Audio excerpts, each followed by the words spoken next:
भोले नमः शिवाय। नमः शिवाय ओम नमः शिवाय हर हर भोले नमः शिवाय। ओम नमः शिवाय ओम नमः शिवाय हर हर भोले नमः शिवाय।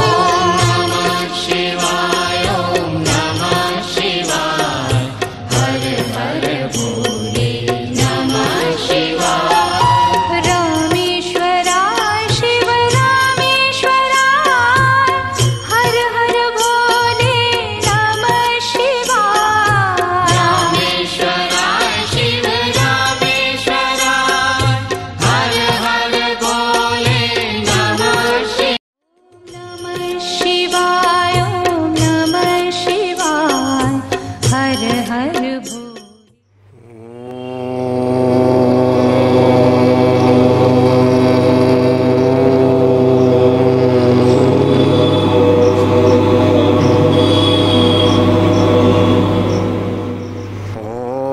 ॐ सहना भवतु सहनो भुनक्तु सह वीर्यं करवावहै तेजस्विनावधीतमस्तु मा विद्विषावहै। ॐ शान्ति शान्ति शान्तिः। शङ्करं शङ्कराचार्यं केशवं बादरायणं सूत्रभाष्यकृतौ वन्दे भगवन्तो पुनः पुनः। ईश्वरो गुरुरात्मेति मूर्तिभेदविभागिने व्योमवद्व्याप्तदेहाय दक्षिणामूर्तये नमः। सदाशिवसमारम्भां शङ्कराचार्यमध्यमाम् अस्मदाचार्यपर्यन्तां वन्दे गुरुपरम्पराम्। श्रुतिस्मृतिपुराणानाम् आलयं करुणालयं नमामि भगवत्पादं शङ्करं लोकशङ्करम्। नारायणं पद्मभवं वसिष्ठं शक्तिं च तत्पौत्रपराशरं च व्यासं शुकं गौडपदं महान्तं गोविन्दयोगीन्द्र श्रीशङ्कराचार्यमथस्य पद्मपादं च हस्तामलकं च शिष्यं तं त्रोटकं वार्तिककारमन्यान् अस्मद्गुरून् सन्ततमानतोऽस्मि। परम श्रद्धेय स्वामी जी महाराज, सभी आत्मस्वरूप संतजन भक्तजन, हमारे दो विभाग हैं, आस्तिक और नास्तिक। नास्तिक दर्शन में मुख्य रूप से तीन दर्शन हैं, चारवाक, जैन और बौद्ध। आस्तिक दर्शन में 6 मुख्य हैं, न्याय, वैशेषिक, सांख्य, योग, पूर्व मीमांसा और उत्तर मीमांसा। जिसमें न्याय प्रमाण की मीमांसा करता है, जो साधक के लिए, स्वाध्याय करने वालों के लिए बहुत उपयोगी है। जो वैशेषिक दर्शन है वह अणु परमाणु का विचार करता है, उसका उपयोग करते हैं आत्मज्ञान के लिए, मोक्ष की प्राप्ति के लिए। जो सांख्य दर्शन है वो सारी सृष्टि का विचार करता है, ये सारा का सारा जगत कैसे बना होगा, बिल्कुल एक कार्य कारण का नियम है। अगर ऐसा ऐसा कार्य दिखाई पड़ता है तो इसका ऐसा ऐसा ही कार्य होगा। कारण और कार्य का एक समवायी संबंध होता है। इस प्रकार से 24 तत्वों का जो विचार किया वो सांख्य दर्शन ने, और जो सृष्टि की मीमांसा है उसको योग दर्शन ने ज्यों का त्यों स्वीकार कर लिया। हम वेदांत के लोग भी स्वीकार कर लेते हैं, एक दो विषय में मतभेद रखते हुए।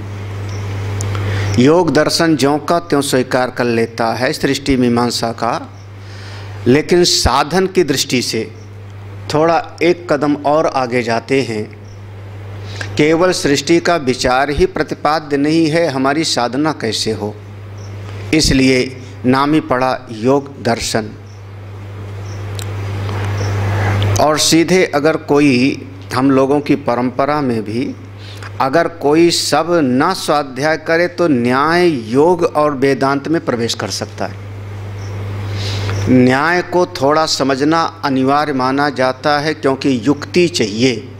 बिना युक्ति के, बिना विचार की प्रौढ़ता के आप जगत के मिथ्यात्व का निश्चय नहीं कर पाओगे, जगत को आप बाधित नहीं कर पाओगे। तो थोड़ा न्याय का बल चाहिए, व्याकरण का बल चाहिए, और साधन की दृष्टि से योग का बल चाहिए। तो वैशेषिक अगर कोई नहीं भी पढ़ता या सांख्य में ज़्यादा वो समय नहीं लगाता, मीमांसा में नहीं जाता ज़्यादा, तो थोड़ा न्याय, व्याकरण और योग और इसके बाद वेदांत में प्रवेश बहुत आसान हो जाता है। तो योग दर्शन साधना की दृष्टि से बहुत महत्वपूर्ण है, जिसमें 4 पाद हैं। पूरा का पूरा सूत्र रूप में लिखा हुआ यह ग्रंथ है। 195 सूत्र हैं चारों पाद में। पहले पाद का नाम था समाधि पाद, जिसमें सूत्र रूप में सारी बातों को वर्णन कर दिया। समाधि पाद में कुल संभवतः 51 सूत्र थे उसमें। दूसरे पाद का नाम हुआ, पाद माने पाँव का काम क्या होता है, पाद पाँव, पाँव का काम क्या है, गमन करना। जो वर्तमान स्थिति में जहाँ खड़े हैं वहाँ से उठा के एक पाँव आगे रखा तो आपने गति किया ना। तो ऐसे एक एक करके आगे बढ़िए। जितना समझते हो अच्छा है, अभी थोड़ा और समझो। जितनी साधना कर लिया बढ़िया है, अभी थोड़ा और करना है। तो आगे बढ़िए, आगे बढ़िए, रुक मत जाइए वहीं पर।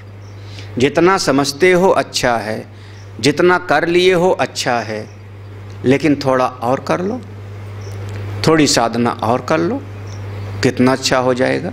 तो पहले पाद का नाम समाधि पाद, दूसरे का नाम था साधन पाद। साधना कैसे करें, जिसमें 8 चीज़ों का वर्णन किया। योग के 8 अंग हैं, यम, नियम, आसन, प्राणायाम, प्रत्याहार, धारणा, ध्यान और समाधि। इसमें 5 चीज़ों का वर्णन तो साधन पाद में कर दिया। यम, नियम, आसन, प्राणायाम, प्रत्याहार, ये 5 चीज़ों का विवेक हो गया। 3 का अभी उसमें रह गया था, धारणा, ध्यान और समाधि। वैसे प्रथम पाद में, समाधि पाद में थोड़ी चर्चा आई है सूत्र रूप में, सिद्धांत का वहाँ पर विवेचन कर दिया है, लेकिन थोड़ा विस्तार में और समझाना है। इसलिए यह तीसरा पाद शुरू होता है, जिसका नाम है विभूति पाद। बी उपसर्ग लग गया यहाँ पर, बी उपसर्ग है। विशेष रूप से खास करके कुछ ज़्यादा भूति, भू होने के अर्थ में, उत्पन्न होने के अर्थ में, आप जितनी सामर्थ्य, जितनी शक्ति लेके पैदा हुए हो, उससे कुछ ज़्यादा आपका विस्तार होवे, कुछ ज़्यादा आपका व्यापक हो जावे। एक अगर बीज है तो बीज तो केवल 10 ग्राम 2 ग्राम का है, 1 ग्राम का बीज है, छोटा सा बीज है। जब वही बीज विस्तार को प्राप्त करता है तो इतना बड़ा वट वृक्ष हो जाता है, बरगद का पेड़ हो गया। तो ऐसे आपके भीतर जो शक्ति है, जो सामर्थ्य है, वह ये विभूति ऐश्वर्य को प्राप्त करे। विभूति का सरल अर्थ ऐश्वर्य कर देते हैं, सरलता से ऐश्वर्य का पाद। ऐश्वर्य माने आप ही के भीतर जो सामर्थ्य है, जो बल है, जो आपका एक लेके आए हो, उसका विकास हो। गुरुदेव ने एक पुस्तक लिखी जिसका नाम था सेल्फ अनफोल्डमेंट। सेल्फ अनफोल्डमेंट, अपने आत्म विकास की निर्देशिका। आपके भीतर, अगर आपके भीतर कोई सामर्थ्य ना होती तो उसको हम कहीं से डाल नहीं सकते। आप चूँकि मनुष्य के शरीर में पैदा हुए हो तो कुछ पूंजी लेकर के आए हो। कल हम लोग चर्चा कर रहे थे किसी के साथ में।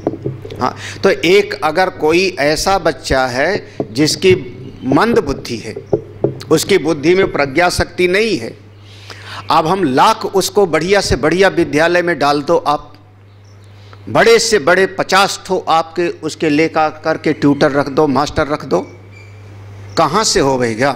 क्योंकि उसके भीतर वह बीज ही नहीं है, बीज ही नहीं है। जन्म से वो सूरदास है। आप आंख बदल के दिखाओ। किसी कारण से हमारे आंख में कोई दोष हो गया, आंख का पर्दा फट गया, रेटिना खराब हो गया, तो किसी की आंख निकाल करके लगा दिया जाता है, जिसको कहते हैं आंख का दान कर दिया। वो रेटिना निकाल लिया था, इसमें लगा दिया। जन्मांध को ठीक करके दिखाओ। जन्म से उसका पाँव ही नहीं है, आप ठीक करके दिखाओ। हाँ, किसी कारण से पोलियो हो गया, किसी कारण से पाँव खराब हो गया, आप ठीक करा लोगे। हाँ, तो अगर कोई बीज रूप में ही नहीं आया होगा तो उसका कोई उपाय नहीं है। मनुष्य के शरीर में पैदा हुए हो तो वो सामर्थ्य आप लेके आए हो, ज्ञान की, विवेक की, साधना की, भक्ति की, लेकिन बीज रूप में है, सब छुपा हुआ है। उस बीज की शक्ति को प्रकट करने के लिए हमको मिट्टी चाहिए, खाद पानी चाहिए, वातावरण चाहिए। धीरे धीरे वही विकसित होता होता बरगद का इतना बड़ा पेड़, बीज कितना सा, इतना सा था, राई के दाने के बराबर। बरगद का बीज राई के दाने के बराबर, और वृक्ष कितना हो गया, इतना व्यापक। ऐसे आपके भीतर जो सामर्थ्य है, उसी सामर्थ्य को विकसित करना है। यही है ऐश्वर्य का। ऐश्वर्य कहीं से आएगा नहीं आपके भीतर। विभूतिपात का मतलब समझना, आप कहीं से बाहर से डाल दिया जाएगा आपके भीतर कि आप ऐश्वर्य वाले बन जाओगे, ऐसी बात नहीं है। आपके भीतर वो सामर्थ्य है, छुपी हुई है। कई बार हमारे चूल्हे में आग होती है लेकिन राख से छुपा होता है। ऊपर राख राख है, अंदर आग है। आप ऊपर से राख को हटा दो, अंदर से आग आपको दिखाई पड़ जाता है। बिल्कुल उसी प्रकार से हमारे भीतर वो सामर्थ्य सब है, सारी सामर्थ्य है। उसको कैसे विकसित करें? जैसे पहले सुना कि अहिंसा प्रतिष्ठायाम तत्सन्निधौ वैरत्यागः, सत्य प्रतिष्ठायाम क्रियाफल आश्रयत्वम। ऐसे बताया ना कि ये जो चीज़ बताया कि ऐसा कोई साधन कर लेगा तो ऐसा उसको प्राप्त हो जाएगा, तो कहीं से आया नहीं है, अपने भीतर से ही उस शक्ति को विकसित कर लिया है, अपनी सामर्थ्य को प्राप्त किया है। अब इसको दूसरी भाषा में, साइंटिस्ट लोगों की भाषा क्या कहें, साइंटिस्ट लोग कहते हैं हर आदमी के ब्रेन में इतनी सामर्थ्य है कि बहुत कुछ कर सकता है, लेकिन अपने दिमाग की जितनी शक्तियां हैं उसका 2-3% यूज करता है पूरे जीवन पर्यंत। 2-3 की 5। हाँ, ध्यान मत करो इस समय, ध्यान वहाँ करना, सत्संग में ध्यान नहीं किया जाता। तो बड़े से बड़ा वैज्ञानिक आइंस्टीन के बारे में कहा जाता है, अपने जीवन में, पूरे जीवन में केवल इसकी सामर्थ्य का 10% प्रयोग कर पाया था। हमारे ब्रेन में, दिमाग में इतनी शक्ति है जिसका इतना बड़ा वैज्ञानिक उसका एक 10वां हिस्सा उपयोग कर पाया। इसका मतलब 90% वहाँ पर भी सब था रह गया बिना विकसित हुए, तो साधारण आदमी तो ज़्यादा से ज़्यादा जीवन में 2-4%, बस इतनी सामर्थ्य है इसमें, इतनी सामर्थ्य है। अब वैज्ञानिक की बात है ये, हमारे आध्यात्मिक महापुरुषों की दृष्टि तो एक अलग है, हाँ ये तो साइंटिफिक बात है। तो हमारे भीतर की ये शक्ति कैसे जागृत हो, आप जैसे बताया ध्यान करो, प्राणायाम करो, तो आपके भीतर की ही शक्ति को जगाने का एक उपाय है। कई बार शब्द प्रयोग कर देते कुंडलनी जागरण। जागरण माने कुंडलनी लाई नहीं गई कहीं से, बाहर से कुंडली को आपके भीतर डाला नहीं गया है, आपके भीतर वो शक्ति है, लेकिन जैसे सांप कुंडली मारे गोल गोल बना बैठा रहता है, ऐसे सोई हुई है, ऐसे सोई हुई है, आप उसको जगाओ। हाँ, तो ये आपकी शक्तियों के जागृत करने का एक विभाग है जिसका नाम है योग दर्शन। विभूतिपाद, विभूति माने ऐश्वर्य, विशेष रूप से आपका होना, हाँ विशेष रूप से आपका होना। साधारण आदमी हाँ कीड़ा मकोड़ा जैसे खाओ पियो मर जाओ, उसमें कौन सी बड़ी बात है। हजारों लाखों लोग रोज पैदा होते हैं और मर जाते हैं, हाँ कुछ बन के निकलो। हाँ तो कैसे, उपाय क्या होगा? उपाय यही है साधन का।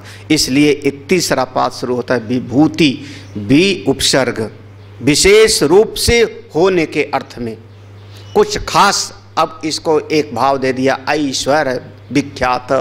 हाँ, अब इसमें बार बार आएगा ये सब, तो ऐश्वर्य मतलब आगे जितना प्रसंग आएगा ये मत समझना कहीं से लाया गया है, वो कल्टीवेटेड नहीं है, आगंतुक नहीं है, आरोपित नहीं किया गया है, बल्कि आपकी भीतर की शक्तियों का एक जागरण है, उन शक्तियों की एक प्रकटीकरण है, उसका एक दिव्य विभूति है। तो यहाँ जितना भी विभूति है, अब कोई ऐसे पहले बताया था कि एक कोई ऐसा है जिसने अपरिग्रह में अपने मन को शांत कर लिया, अपरिग्रहायाम प्रतिष्ठायाम, हाँ तो रत्न स्थापिका, जहाँ कहीं भी गड़ा हुआ खजाना होगा, कोई और चीज़ है, छुपी हुई चीज़ें उसको सब पता लग जाती हैं। गड़ा हुआ खजाना माने गुप्त चीज़ें, रहस्य की चीज़ें जिसको लोग छुपाए रखते हैं, वो उसको पता लग जाता है।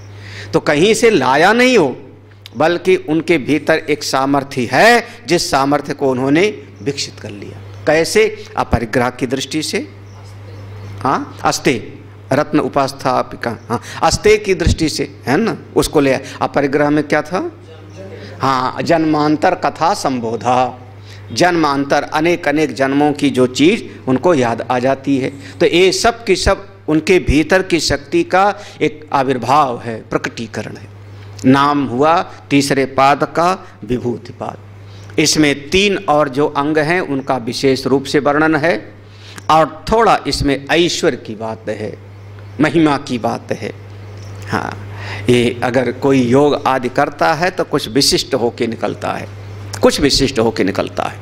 हाँ हाँ, केवल एक साधारण जीव बनकर के मर खप जाना ये आम बात है, ये आम बात है। हाँ वैसे समाज में सारे परिवार के लोग यही चाहते हैं, हमारा बच्चा भी हमारे जैसे रहे, हम जीवन भर खेत में हल चलाए, बच्चा भी खेत में हल चलावे। हाँ यही ना, अनाज पैदा करे करे करे करे बस। हाँ हम ऐसा करते हैं, हमारा परिवार वाले भी ऐसा करें, हमको पानी पिलाते रहें, बस उतने सोच है संसार की। कुछ विशेष बन करके निकले, कुछ विशेष। एक को देखो, एक बालक, हाँ, उसका नाम था जद्दू, जद्दू करके, उसको उसके भीतर कुछ सामर्थ्य थी। उस सामर्थ्य के कारण उस बालक को लिया श्रीमती एनी बेसेंट ने। एनी बेसेंट उस समय पर बहुत ज़्यादा समाज सेविका थी, और एक कोई और था जो ईसाई था, ईसाई का फादर था, क्या कुछ लूथर या जैसे कुछ ऐसे नाम था उसका।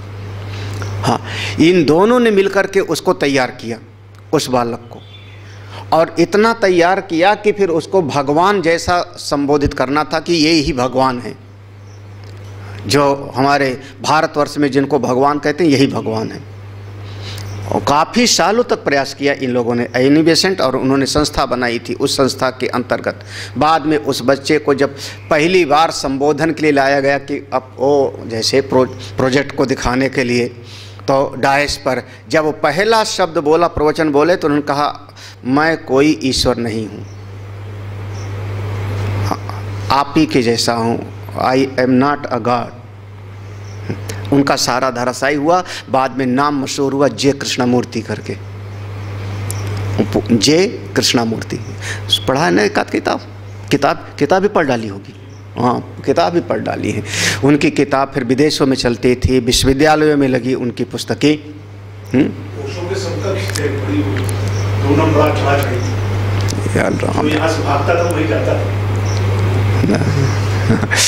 तो जय कृष्णमूर्ति, हाँ बिल्कुल, जो आप समझते हो गलत है, जो समझते हो आपके मन की धारणा है। आप कल्पना करो, आप मन बुद्धि को हटा के सोच के बताओ, जितना सोचते हो आपके मन ने सोचा, वो सबका सब सापेक्ष है, भ्रम है। ऐसा नहीं है क्या? ऐसा नहीं, ये उनके शब्द हैं, हाँ ये शब्द ऐसा नहीं है क्या? Isn't it? उनकी एक पुस्तक थी जीवन भाष्य, कमेंट्री ऑन लाइफ, वो प्रवचन था बहुत बड़ी सीधा। तो एक विशेष बन करके उभरो ना, विशेष बन करके विभूति पा। हमको बहुत अच्छा लगता है कभी कभी ऐसा विचार कर, एक साधारण मनुष्य के जैसे जिया और वैसे मर गया, और कौन सा फिर कौन सा जो है बड़ी बात हुई। कमाया खाया, हाँ 2 बच्चों को पाल पोस दिया, एक घर बना लिया, खत्म जिंदगी। कुछ विशेष बन करके निकलो कि लगे कि हाँ विभूति। अब यहाँ विभूति माने ऐश्वर्य, तो ऐश्वर्य में ज़्यादातर कहते हैं योगियों के पास ऐश्वर्य आ जाता है पहाड़ उठा ले में। हाँ अरे पहाड़ उठा ले में तो कहीं बाहर से ताकत नहीं आई है, अपने ही भीतर की शक्ति को उन्होंने विकसित किया है। इसलिए गुरुदेव का शब्द हमको अच्छा लगा, सेल्फ अनफोल्डमेंट। ये पुस्तक कहीं रखी होगी, हम लोगों को सबसे पहले स्टडी ग्रुप में यहीं शुरू इसी से पढ़ाया जाता था। एक आत्मज्योति, किंडल लाइफ, और एक आत्म विकास की निर्देशिका, ये शुरुआत में पढ़ाते थे हम। इसके बाद फिर जो है हम लोग पढ़ते हैं, चलो सूत्र पढ़ लो। 5 तो हो गए थे ना, छठा देखो। देश बंधश्चित्तस्य धारणा, देश बंधश्चित्तस्य धारणा,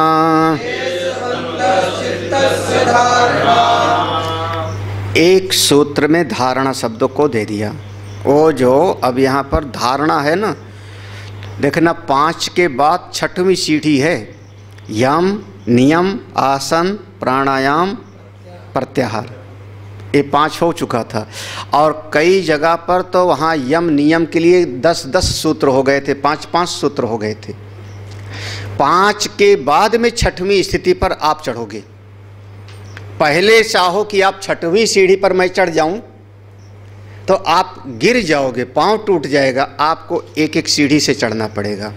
इसलिए पहले यम नियम आसन प्राणायाम, पहले आसन तो सिद्ध होवे, आसन ही सिद्ध नहीं होगा तो ये कैसे कर पाएंगे। पहले प्राणायाम तो करें, फिर प्रत्याहार तो हो, हमारा का सारा व्यवहार थोड़ा सा परावर्तित तो हो, अपनी तरफ तो मुड़े।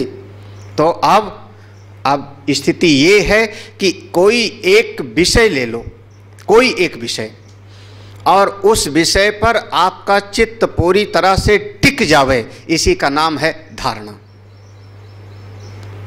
डिगे ना फिर। अब विषय क्या होता है ये आप पर निर्भर करता है। हाँ, विषय क्या होता है ये हमारा विषय नहीं है। किसी एक विषय पर आपका चित्त ऐसा टिक जावे कि फिर डामाडोल ना हो, हिले ना, आपका चित्त बिल्कुल वहां पर टिक जावे।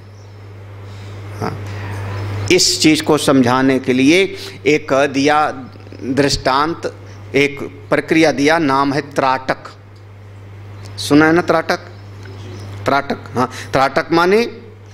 त्राटक माने हमने बाहर एक ज्योति जलाई, ऐसा जगह पर साधना करने बैठे जहाँ आंधी नहीं, तूफान नहीं, हवा का नहीं, और एक ज्योति जला दी, उसकी दीपक की लौ उठ रही है, और पूरा खुली आंख से उस दीपक की लौ को देखो, पलक झपके ना, इसका नाम हो गया त्राटक। कितनी सामर्थ्य प्राप्त होगी ये कोई साधना करने के बाद समझता है। हाँ, आपकी कुछ देर के बाद में नेत्रों से आंसू बहने लगेंगे, टप टप, फिर भी आंख बंद न करो। हाँ, होश में रहते हुए करना पड़ेगा, प्रयत्न करना पड़ेगा इसके लिए। अब त्राटक है तो अगर आपने उस एक ज्योति पर अपना एक नज़र जमा लिया और चित्त वहाँ रुक गया, भीतर से बहुत सारी शक्ति प्रकट होती। इसका नाम हो गया धारणा। कहाँ पर धारित कर दिया चित्त को? एक जगह पर चित्त को धारित कर, एक जगह पर, डामाडोल ना होना, फिर दाएं बाएं न दिखाई पड़े, फिर दीपक की कटोरी न दिखे, दीपक की लौ उठ के कितनी दूर जा रही वो न दिखे ऊपर, केवल एक बिंदु पर। हाँ, अब हमने एक दीपक का दृष्टांत लिया, आप कुछ भी ले लो इस जगत में, कुछ भी ले लो। हाँ, एक पीपल का पेड़ है, अरे वहाँ पर बैठ, ये भगवान का विग्रह है, भगवान की नेत्र से नेत्र मिला के देखो, बिल्कुल टकटकी लगा के, हाँ देखो, दर्शन करो, इधर उधर फिर चित्त जावे ना। बोले अरे राम राम, भगवान 3 लोक के स्वामी, उनसे हम नज़र मिलाऊं मैं? हाँ, गुस्सा हो गए तो बोले कोई बात नहीं, आप भगवान के चरण के अंगूठे के नाखून पर आप ध्यान टिका के देखो, बिल्कुल देखो, वहीं पर देखो, तीनों का सारा, तीनों लोक, 14 भुवन वहां दिखाई पड़ेगा उनके एक नाखून में। देखा किसने? ब्रह्मा विष्णु महेश ने, तीनों ने देखा माँ भगवती के चरण नख में, हाँ, मणिदीप पर, देवी भागवत में। हाँ, उनके नाखून पर दर्शन करो, उनके एक चरण पर आप नजर टिका के देखो। लेकिन एक क्या हो गया? धारणा। अपने चित्त को, धारणा माने अपने चित्त को एक जगह पर रख देना, चिपका देना, धारित कर देना पूरी तरह से। विषय कुछ भी हो, चाहे भगवान का विषय हो, चाहे आपकी साधना के लिए कोई और विषय हो, बाहर, आप बाहर नहीं देखना चाहते, आंख खोल करके अपने भीतर आप टिका दो, भीतर टिकाओ। कहाँ पर? बोले हृदय में टिक जाओ, अपने भीतर हृदय में टिक जाओ। हाँ, फिर नासिकाग्रमसम दिशश्चानवलोकयन्, ऐसे कहा ना, अपना जो है नाक के आगे के हिस्से पर अपना पूरा का पूरा टिका दो। ये सब धारणा है, ये समाधि नहीं है, ये धारणा, इसका नाम है धारणा। जब कभी हम कहते यहाँ नहीं कर, चलो हृदय में नहीं कर सकते, यहाँ पर नासिका के अगर भाग पे नहीं कर सकते, तो आप आज्ञा चक्र पर टिका दो अपना पूरा ध्यान। अब इस समय ध्यान नहीं करना है, इस समय समझना है। हाँ, ऐसे समय बैठ जाओगे फिर मैं सुनाऊँ क्या? हाँ, सब आप ऐसे आंखें बंद कर रहे हो। हाँ, ये सब बाद में करने की चीज़ है। यहाँ पर टिका के देखो, भीतर आज्ञा चक्र पर आंख बंद है और यहीं पर पूरा ध्यान टिका, तब ये सब धारणा है, ये सब समाधि में जाने की तैयारी है, ये आपको आगे बढ़ावेगा। तो अपने शरीर से बाहर किसी एक विषय पर चित्त को अवधारित कर दिया, अथवा अपने भीतर ही किसी एक विशेष जगह पर, इसलिए कहा देश बंधस्य। देश बंधन माने एक विशेष में चित्त को बांध दिया। कैसे बांध दिया? जैसे कोई वो मंत्र उंतर कर देते थे, हाँ, तो बंध जाता था ना वो, कड़ाही बांध देते थे पुराने जमाने। हाँ, सम्मोहित करने में भी ऐसे तो करते हैं, और सपेरा की बांसुरी बांधते। हाँ हाँ, ऐसे कुछ कर, कड़ाही बांध देते तो पूड़ी निकलती नहीं थी उसमें से, ये कहते थे, तो है ना, गांव में तो होता था कड़ाही। अब कैसे बांध दिया? वो जो सम्मोहन वाला होता है इसी से घुमाता है गोल गोल सा, इसी को देखो, किसको देखो? गोली को। देखते देखते हाँ अब तुमको नींद आ रही, अब तुम जा रहे हो पूर्व जन्म में। एक कोई आई थी जो है देवी, जो है टीवी पे आया था, उसका पूरा एक प्रोग्राम आता था, ऐसे करके पूर्व जन्म में ले जाती थी। कहाँ हो? बोले जो है हिमाचल में। हाँ, कैसे मरे? बोले चाकू घोंप दिया। पता नहीं क्या क्या दिखाया था। अब वो सम्मोहन कहाँ? अच्छा, उसका उस पर ध्यान ना दो तो, उसकी गोली पर ध्यान ना दो तो वो कहेगा इस पर देखो। ये साइकियाट्रिस्ट भी करेगा। कोई मनोचिकित्सक के पास जाओ तो वो भी ऐसे करेगा, कितनी उंगली है, इस पर ध्यान दो, इस पर ध्यान दो, वो भी दिखाएगा। तो ये सब का सब आपके किसी एक देश विशेष में, देश बंधस्य, एक देश विशेष में, चाहे बाहर चाहे भीतर, अपने चित्त को पूरी तरह से बांध देना, टिका देना, इसी का नाम है धारणा। आपकी भक्ति में बहुत कम नहीं है, भक्ति में भी उपयोगी है। वेदांत का साधक किसमें? स्वाध्याय में। एक आप ब्रह्माकार वृत्ति पे टिका दिए आप, यही तो है ना। वेदांत का साधक ब्रह्माकार वृत्ति में टिका दिया, तो भक्ति का साधक भगवान के एक रूप में टिका दिया। अब उसको दूसरा नहीं दिखाई पड़ता, वहीं पर नारद जी गा रहे नहीं दिखाई पड़ते, मेरे ठाकुर जी बस, हाँ इतना ही तो है ना।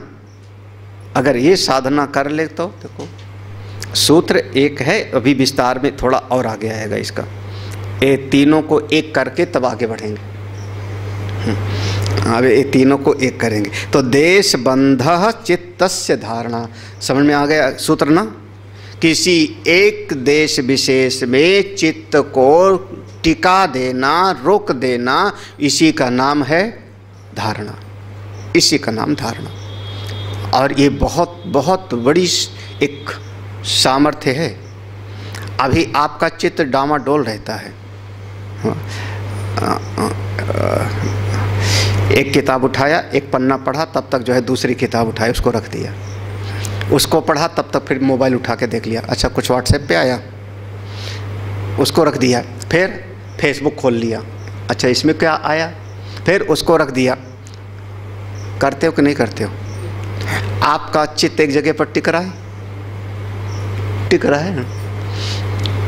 कितने लोग ऐसे हैं जो टीवी पे ज़्यादा चैनल बदलते रहते, देखते कम है, चैनल ज़्यादा बदलते हैं। मतलब क्या हुआ, कोई भी चैनल हम ठीक से देख नहीं पा रहे, बस बदलते रहो बदलते रहो। ये देखा, एक मिनट जमा नहीं, ये देखो ये देखो, तो आपका चित्त क्या हो रहा है? देश बंधस चित्तस्य धारणा, एक जगह पर आपका चित्त टिक जाए, एक जगह पर चित्त टिक जाए। अब समझ गए? वैसे सब लोग समझ गए, ऐसा कुछ अब ज़्यादा बताना नहीं है, मतलब सब लोग समझ गए हो। हाँ, अभी ऐसा हम नहीं कह सकते कि भाव नहीं समझे, सब समझ गए हो, सब समझ गए हो। एक जगह पर चित्त को टिका देना, ठीक है, धारणा। इसका एक परिणाम होगा कि अगर एक जगह पर चित्त टिक नहीं सकता तो फिर वो कभी भी जीवन में सफलता नहीं प्राप्त कर सकता, ये पक्का है। क्योंकि किताब पढ़ने में उसका मन नहीं लगेगा, यहाँ तक कि काम करने में उसका मन नहीं लगेगा, काम करने में मन डामाडोल रहेगा, तो फिर कभी जीवन में सफल कैसे होगा? किस तरीके से सफल होगा? एक जगह पर टिक करो। दूसरी दृष्टि से कहते हैं कि एक जगह पर 5 फुट गड्ढा खोदा, दूसरी जगह पर 7 फुट गड्ढा खोदा, तीसरी जगह पर 9 फुट खोदा, कहीं पानी नहीं मिला। एक जगह पर आप 50 फुट खोदो तो पानी मिल जाएगा। तो ऐसे होता है। चलो अगला देखो, तत्र प्रत्यय एकतानता ध्यानम, तत्र प्रत्यय एकतानता ध्यानम, तत्र, तत्र माने अब धारणा की सिद्धि हो गई। तो जहाँ पर जिस जगह पर आपने चित्त को धारित किया है, तत्र वहाँ पर तो चित्त का स्वभाव क्या है कि थोड़ा उछलेगा, बाहर जाएगा। कहते हैं वहाँ पर जो चित्त को जहाँ लगाए हो वही वृत्ति को एक तानता, उसी की सजाती वृत्ति चलाते रहो। जैसे वो दीपक किलो पर देखा, अब इधर उधर नहीं जाता हमारा ध्यान, बस हाँ वृत्ति है ना, आँख तो देख रही दीपक किलो को, और मन तो मानेगा नहीं, तो मन में क्या सोच रहे हैं? प्रकाश। जैसे ये प्रकाश है ऐसे आत्मा का प्रकाश है। आँख वहीं पर टिकी है, ध्यान वहीं पूरा वहीं लगा है, धारणा वहीं पर है, और फिर भी जैसे एक प्रकाश हुआ तो अंधकार गायब हो गया, ऐसे आत्मज्योति का प्रकाश हो तो अंधकार गायब हो जाए। इस प्रकार से सजाती वृत्ति, एकतानता, प्रत्यय माने वृत्ति, उस वृत्तियों का एक ही प्रवाह चलना शुरू हो जावे, इसका नाम हो गया ध्यान। हाँ, अब उसको आप निधिध्यासन कह लो, चित्त वृत्ति की एकाग्रता कह लो, तैल धारावत कह लो, सजाती वृत्ति प्रवाह। लेकिन आपका सजाती वृत्ति प्रवाह होते हुए भी आपकी इंद्रियां विचलित ना हों। ध्यान माने क्या होगा? इंद्रियां विचलित ना हों। जहां पर आपने धारित किया है चित्त को, धारणा जहां पर सिद्ध किया है, वहीं पर, तत्र वहीं पर। इसलिए बहुत बार अगर भगवान के चरण पे दर्श ध्यान किया है तो अब उनके कान और नाक को मत देखो, फिर बदलो मत, बस केवल चरण पर ही ध्यान टिकाए हुए और वही वृत्ति चलती रहे। कितने सुंदर हैं चरण! भगवान के चरण से तो गंगा जी निकली, भगवान के चरण में तो तीनों लोक समाया हुआ है। भगवान ने एक पांव से तो सारा का सारा स्वर्ग लोक नाप लिया। मेरा ध्यान चरण पर ही है और उस चरण से संबंधित ही वृत्तियों का प्रवाह चल रहा है, तो इसका नाम हो गया ध्यान। इनकी मत में यही ध्यान हुआ। हाँ, ध्यानम, हाँ, सजाती वृत्ति प्रवाह जिसको आप कहते हो, तदाकार वृत्ति, उसी का नाम यहाँ पर ध्यान। तात्र प्रत्यय एकतानता ध्यानम। ध्यान माने आपके भीतर ओ एकतानता, उसी एक चीज को लेकर के वृत्तियों का प्रवाह चल रहा है। वृत्तियां चल रही, हर वृत्ति रुक जाए तो आप तो दृष्टा स्वरूप में अवस्थित हो गए, वो तो लक्ष्य प्राप्त हो जाएगा। वृत्ति रुक गई तब तो लक्ष्य में पहुंच गए। और बाहर जगत की वृत्ति चली तो आप वृत्ति सारूप्यम हो गया, संसारी हो गए। बाह्य जगत की वृत्ति चली तो वृत्ति सारूप्यम, संसारी। रुक गया तो सिद्ध हो गए। तो अभी तुम साधक हैं, तो साधक कैसे? जहां पर चित्त को लगाया है उसी को लेकर के वृत्ति का प्रवाह चले। प्रत्यय एकतानता ध्यानम, बस उसी को लेकर के चलता रहे। और ये लगभग होता है। और ध्यान के लिए बहुत दृष्टांत ढूंढे गए, एक दो नहीं, बहुत सारा दृष्टांत ढूंढा गया। जैसे एक दृष्टांत दिया कछुई का, वो दृष्टांत दिया है ना।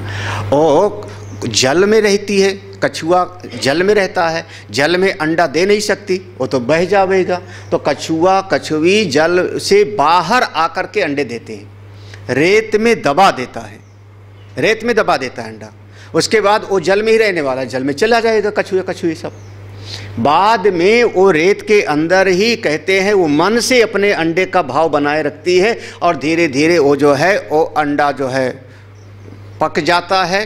अंडे में से बच्चे निकल आते हैं, वो बच्चा निकल करके अपने आप वो सरोवर या समुद्र की तरफ जाते हैं और अपनी माँ को पहचान लेता है। कैसे पहचान लेता है, आज तक रहस्य का विषय है। आज तक ये रहस्य का विषय है जीव विज्ञान में। हाँ, ये डिस्कवरी वगैरह पे बहुत आता है, क्योंकि जहाँ पर वो जगह विशेष होती है, हजारों लाखों कछुए अंडी देते हैं। और जब वो बच्चे निकल कर के जाते हैं समुद्र की तरफ, तो वहाँ पर बहुत सारे बच्चे दूसरे का निवाला बन जाते हैं, खा जाते हैं दूसरे चिड़िया आदि। कुछ अंदर पहुँच पाते हैं पानी में। तो वो बच्चा या माँ अपने बच्चे को पहचान कैसे लेती है? क्योंकि देखा ही नहीं है अभी तक तो जन्म लेते हुए, वो तो केवल अंडा देखा था, अंडा दिया था। कैसे पहचान लेती? बोले चित्त से उसका ध्यान उस कछुए के अंडे के साथ था। वो ध्यान करते करते उसको सेती रहती है, दूर रहते हुए भी, दूर रहते हुए। दूसरा दृष्टांत दिया, ये सब दृष्टांत हैं समझाने के अलग अलग प्रसंग, मैं सबको इकट्ठे कर दे रहा। दूसरा दृष्टांत दिया हमारे राजस्थान में। हाँ, एक घड़ा में पानी, दूसरे घड़ा में पानी, उसके ऊपर तीसरे घड़े में पानी, 2-3 घड़ा पानी भर, क्योंकि किलोमीटर भर दूर से लाना है, 4 किलोमीटर दूर से लाना है, तो सिर के ऊपर घड़ा घड़ा घड़ा सब में पानी रख लिया। 3-4 देवियां हैं, आपस में बात करते हुए, किसी की जो हंसी ठिठोली करते हुए, निंदा बुराई भी करते हुए, अपना, उनकी आदत है चलती चली जा रही, लेकिन एक ध्यान उनका अपने घड़े पर है कि वो घड़ा गिर न जाए। हाथ भी नहीं लगाती, हाथ भी नहीं लगाती। हाँ, ऐसे खाली हाथ। अब जो देखा होगा वही जानेगा, देखा है ना। हाँ, 4-4, 5-5 घड़ा रखे हैं। तो हम लोग एक को पढ़ते हैं, वो संभाल के पकड़ते हैं। हाँ, वो 5 एक के ऊपर एक रख लेते हैं बिना। 7 घड़ा रख करके तो नृत्य करते हैं। नृत्य वाला तो 7 घड़ा, वो थाली के ऊपर नाच लेती हैं। लेकिन 3 घड़ा तो मैं जानता हूँ कि 3 घड़े में पानी तो भर के ले आती हैं। देखा है ना? हाँ, और बाकायदा वो उतार करके अपने आप ही उतार करके एक उतार के रख लेंगे। वो घड़ा रखा रहेगा ऊपर, हिलेगा नहीं। आप लोग तो एक होगा तो चिल्लाओगे उतरवाओ। हाँ, वो ऐसे उतार करके रख देंगे। वो भी सब मिट्टी के घड़े। हमारे यहाँ पर जो ईंट उठाने वाली हैं, कोई जो लेबर लोग बिलासपुरिया, इनको देखो तो 10 ईंट उठाती हैं। एक ऐसे रखेंगी, फिर 2 उठा करके यूँ, फिर 2 उठा के यूँ, 2 उठा के यूँ, तो 10 ईंट, 5 रद्दा होता है ना। ऐसे 10 यूँ रखती हैं और एक बीच में 11, इतने लेके जाती है ना। हरिद्वार में हमने देखा जहाँ ठेका दो, वो 21-22 सीट लिए जा रही थी। हाँ, सीढ़ी पर 21-22 सीट, इतना। हमने कहा अरे लुढ़क जाएगी। क्या ठेका मिला था तो कैसे लेके जाते? पहली बार हम चौंक गए। तुमने भी चौंका ना, मैं भी चौंका था। हमने आज तक देखा ही नहीं 10-11 हाँ, तो अच्छा, अब वो राजस्थान में 3 घड़े में पानी है, खाली नहीं है। बातें भी कर रही हैं, हंसी भी कर रही हैं, एक दूसरे को छेड़ भी रही हैं। और ध्यान कहाँ पर है कि हमारा इतनी दूर से लाया हुआ पानी, बहुत परिश्रम से पानी मिलता है। यहाँ ऐसा नहीं है कि टोंटी खोल दो बहता रहे और मंजन हो रहा है।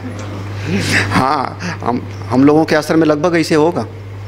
टोंटी खोल दिया, राम भरोसे, बिगड़ जाएगी मोटर, ओंकारानंद बनवाएंगे, रामानंद बनवाएंगे। हाँ, नहीं, वहाँ एक एक बूंद की पानी की कीमत है राजस्थान में। हाँ, जहाँ पर रेगिस्तान है। कैसे ध्यान रहता है उनका?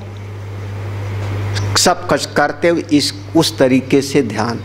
एक दूसरा दृष्टांत दिया, ये 2 दृष्टांत हो गए। माँ का गर्भस्थ शिशु को पालना।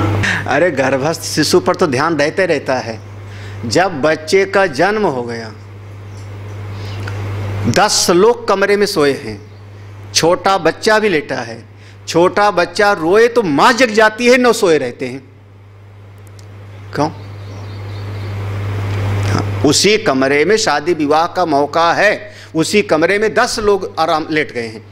बच्चा रोया, माँ जग गई, बाकी और 9 के खर्राटे आ रहे हैं। क्यों? क्योंकि सोते समय भी उस माँ का एक तार अपने उस बच्चे के साथ जुड़ा है। सही की गली से मैं बोल रहा हूँ, तुम लोगों को तो सबका। तो ऐसे हमारी माँ भी ध्यान रखती थी, तुम्हारी माँ भी ध्यान रखती थी, तभी तो पाला। तभी तो पाल कर कितना बड़ा कर दिया है। बिल्कुल, माँ का इतना त्याग है। बिल्कुल, कितना पूरी सारी एनर्जी अपने बच्चे के लिए। जब तक बच्चा बड़ा नहीं हो जाता, पूरी एनर्जी, पूरा समय, पूरा ध्यान, पूरी शक्ति बच्चे के लिए। बच्चा बड़ा हो जाए, ठीक हो जाए। बाद में बच्चा बड़ा हो जाता है तो कहता है क्या कर लिया मेरे लिए, क्या किया तुमने मेरे लिए? हाँ? तुमने हमको पाल दिया, मैं भी अपने 2 बच्चे पाल रहा हूँ। हाँ, चलो बैठो वहीं पर, किनारे बैठो। तो ये दृष्टांत दिए गए। तात्र प्रत्यय एकतानता ध्यानम। इस प्रकार से जहाँ पर चित्त को धारणा से लगा दिया, उसी की सजाती वृत्ति का निरंतर प्रवाह होता रहे। एकतानता, सजाती वृत्ति प्रवाह, इसी का नाम हो गया ध्यान। जैसे सत्संग सुना, अच्छा लगा या खराब लगा, जो भी सत्संग सुन के जाएं तो चित्त वृत्ति में वही चलता रहे। ये सुना था, ये बात बिल्कुल सही लगी, ये बात को पूछना है, ठीक से समझ नहीं आया, ये बात जमी नहीं, तो आपकी चित्त वृत्ति लगी कहाँ पर है? पूरा उस विचार में। तो आप उस समय तक ध्यान नहीं कर रहे। जहाँ आपका चित्त है वहीं ध्यान है। अब देखो, फिर समाधि को कहते हैं तदेवार्थ मात्र निर्भासम स्वरूप शून्यमिव समाधि तदेवार्थमात्र निर्भासम स्वरूप शून्यमिव समाधि। देखो तदेव समाधि, ऐसे संगति लगाओ। देखो तदेव पहला शब्द है, तदेव समाधि, वही अवस्था। कौन सी? ध्यान वाली अवस्था। जो ध्यान वाली अवस्था है जिसमें आप ध्यान कर रहे थे, एक वृत्ति का प्रवाह, तदेव वही समाधि बन जाएगी। तदेव समाधि, वही समाधि बन जाएगी। कब? वही वृत्ति कब? जब अर्थमात्र निर्भाषम, अर्थमात्र।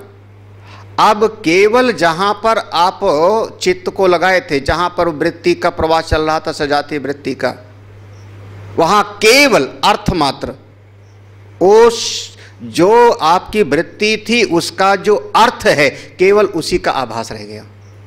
वृत्ति शांत हो गई। स्वरूप शून्यम यू, अब वृत्ति का प्रवाह रुक गया और केवल उस अर्थ का आभास मात्र है। जैसे देखो पहले क्या कहा था कि वो दीपक की ज्योत जलाया, ठीक है ना। दीपक की ज्योत पर आप पूरी तरह से आंख, खुली आंख से देखे, इसका नाम हो गया धारणा, ठीक है। फिर अब उसी दीपक को देखते हुए आपकी सजाती वृत्ति प्रवाह चलती रही। हाँ, ये प्रकाशमय है, ये ज्योति है, यही हाँ ऐसी आत्मा का ये सजाती वृत्ति हो गया, इसका नाम हो गया ध्यान, ठीक है ना। अब ये वृत्तियों का प्रवाह रुक गया, लेकिन वो दीपक ज्यों का त्यों एक आभासित हो रहा है, अर्थ मात्र, बस अपना अब कुछ होश नहीं, विचार नहीं, इसी का नाम हो गया समाधि। हाँ, वो उतना है बस, वो दीपक, बस दीपक, प्रकाश प्रकाश प्रकाश, और सारी वृत्तियां समाप्त। जैसे हमने कहा भगवान के चरण नख पर आपने ध्यान दिया, भगवान के चरण नख पर आपने टिकाया, इसका नाम हो गया धारणा। भगवान के चरण नख से जुड़ी हुई बातें आपके मन में चल रही हैं, इसका नाम हो गया ध्यान।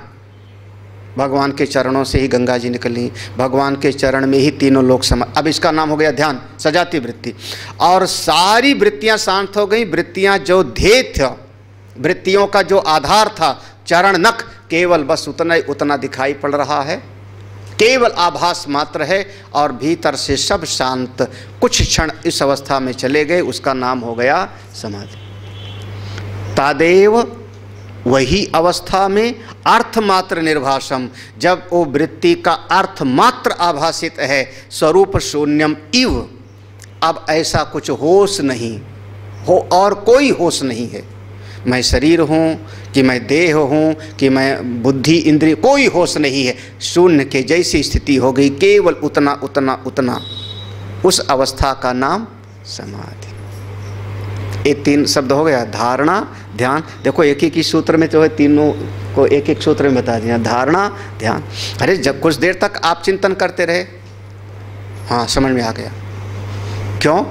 ऐसे भी पढ़ा था कि अंगुष्ठ मात्रा पुरुषः मध्य आत्मनि तिष्ठ, ऐसे भी अभी पढ़ा था ना उपनिषद में। अंगूठे के बराबर वह परम पुरुष इस शरीर के मध्य में हृदय रूपी गुफा में अवस्थित है, अभी कठोपनिषद में पढ़ा था।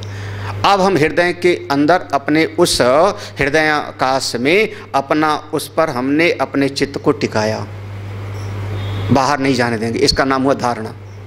फिर उसी परम पुरुष के सजाती वृत्ति चलने लगे, बस उसी की वृत्ति, यही आत्मा है, यही सतचित आनंद है।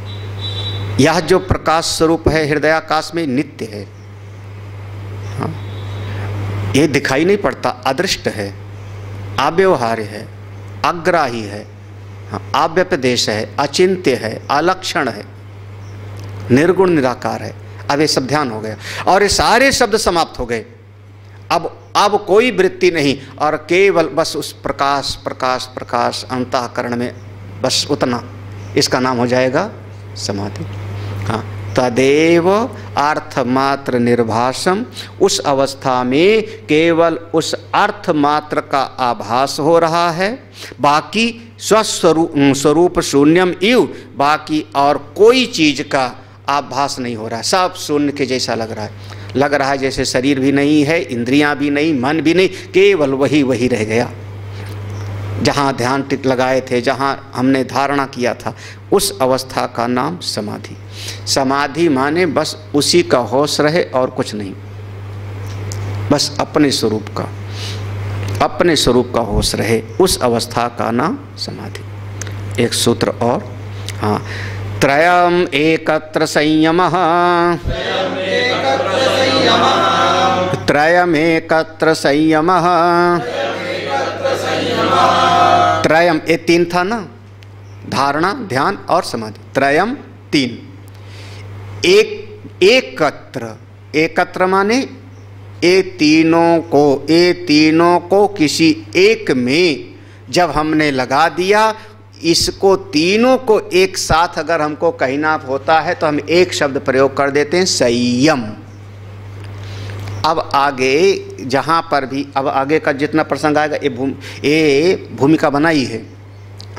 आगे जब जब हम कहेंगे संयम, समझना वहाँ पर धारणा, ध्यान, समाधि तीनों का समावेश है, तीनों का समावेश।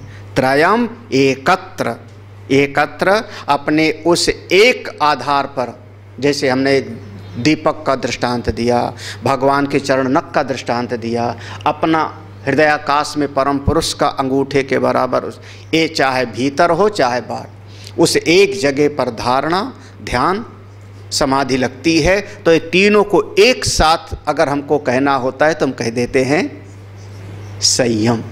हाँ, जैसे चावल, दाल, रोटी तीनों को एक साथ कहना हो तो क्या कहोगे?